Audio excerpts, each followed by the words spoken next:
خەباتی پڕشکۆمەندی سەرۆک مام جەلال و کاریگەریەکانی ئەو سەرکردە مەزنە لە مێژووی سیاسی 70 ساڵی ڕابردووی کوردستان و عێراقدا وای کردووە کە سەرۆک مام جەلال ڕۆڵی دیاری لە زۆربەی ڕووداوە سیاسیەکانی ئەو ماوەیەدا هەبێت.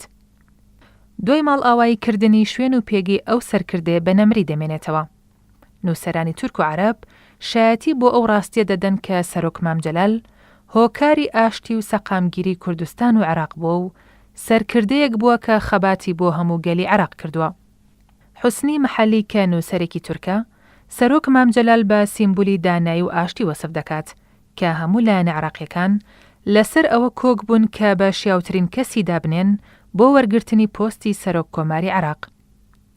مەحەلی پێی وایە کە سەرۆک مام جەلال بڕوای بە برایەتی کورد و عەرەب هەبووە و خەباتەکەی سنووری عێراقی تێپەڕاندووە. سەرۆک مام جەلال پشتیوانی لە خەباتی نەتەوەی وڵاتانی عەرەبیش کردووە.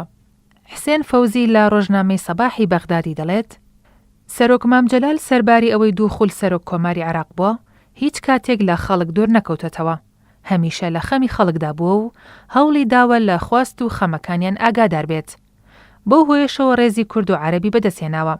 هەوڵیشی داوە بۆ بنیاتنانی عێراقێکی دیموکراتی کە تیایدا هەموو پێکهاتەکانی بەیەکەوە مافەکانیان پارێزراو بێت.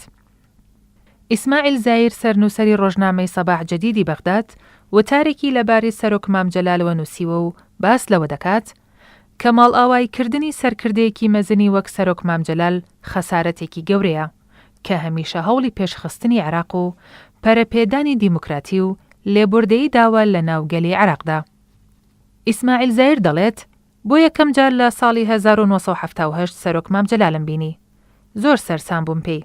سەرۆک مام جەلال کەسێکی لێهاتوو گەشتبین و قسە خۆش بوو. هەمیشە هیوای بەداهاتوویەکی باشتر هەبوو.